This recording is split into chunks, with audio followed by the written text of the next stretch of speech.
Ladies and gentlemen, this morning we are privileged to be graced by the presence of our guest of honor, the Prime Minister of our country, who will be leaving for overseas shortly after his speech to us.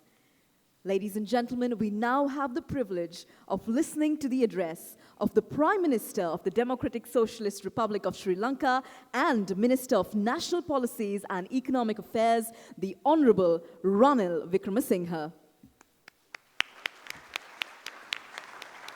His Excellency Maithripala Sirisena, the President, the Secretary General, the Minister of Aviation of Sri Lanka, other ministers, deputy ministers, officials, distinguished guests and friends.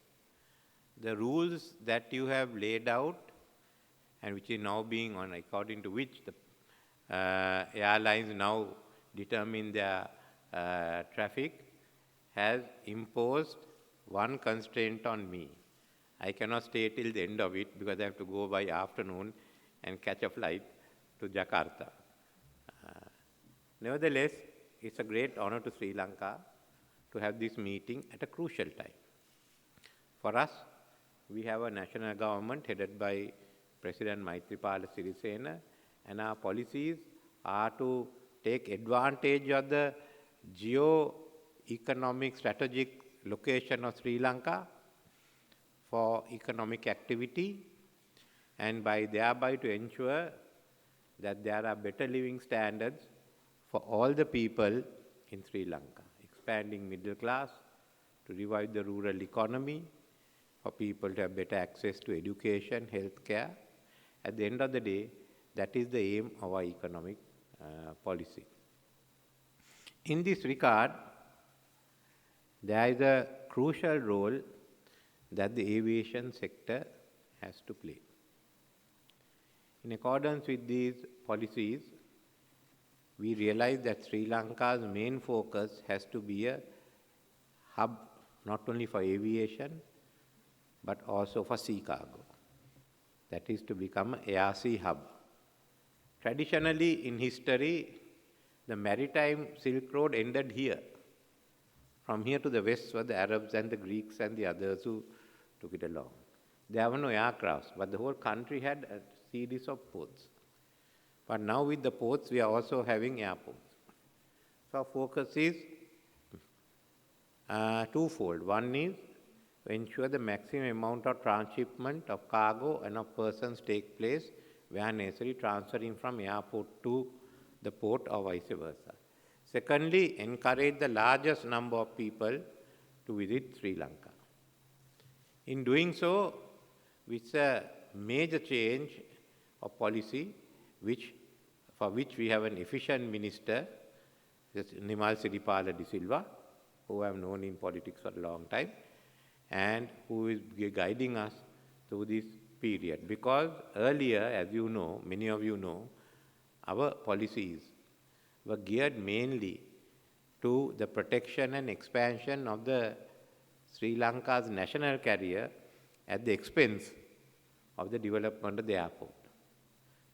So, the debts that we had to incur, which has now become inheritance to the Maithripala Sirisena government, is sufficient for us to have put at least 3 technology institutes of the standards of MIT, and to ensure that it was manned, the senior officials were paid American professor salaries. That is what we have spent with the debt of the Sri Lankan national carrier, which the government has taken over now. But we don't want this carrier to disappear. We want it to be efficient. So as the minister said, we've called for public-private partnership, so it can be run efficiently with the growth markets are in Asia, and see how you can work it, how these airlines would come and work efficiently in a very competitive atmosphere where the focus comes on Sri Lanka's airports being the hub. Secondly, the development of the airports. The minister has outlined all the measures that we are taking. Firstly, we have the Katunayake Airport, which will expand, which is getting a new terminal.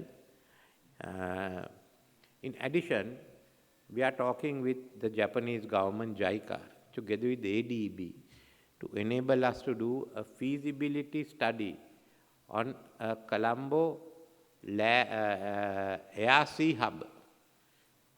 In the case of the airport, we are looking at a second runway, which can be done later, and expand it.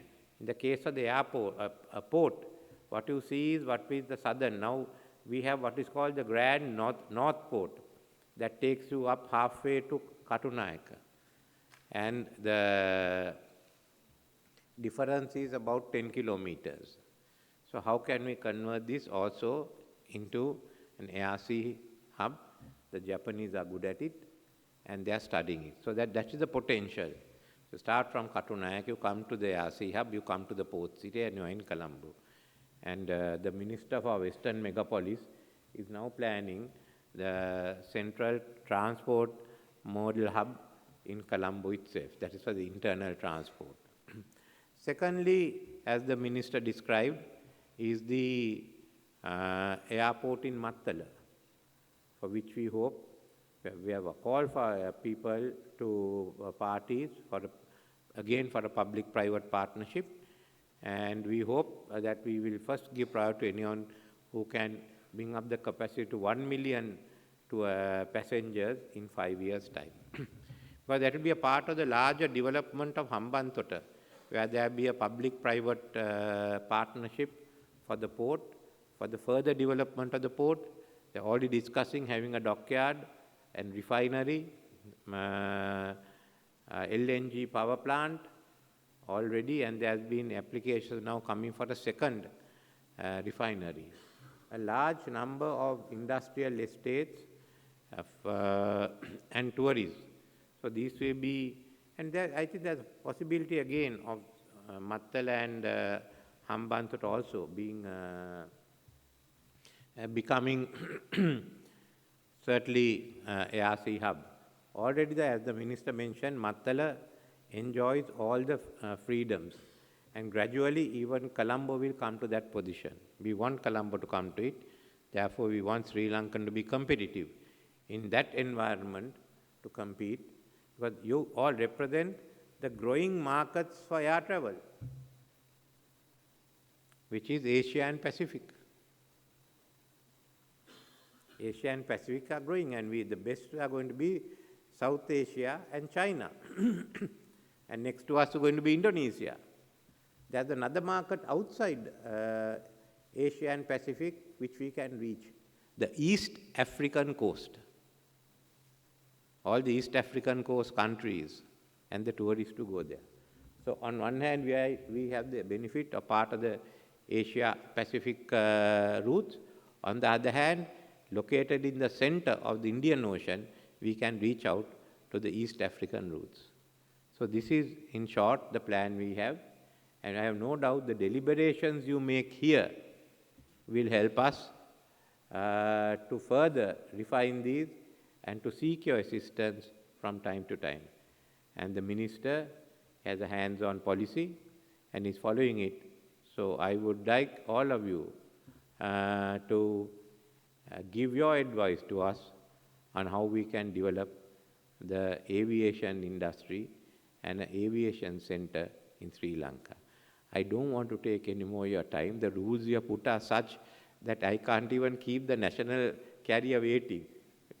Either they will be fined or someone else will be fined. Therefore, I thank you. I beg you to excuse me from this conference. Thank you.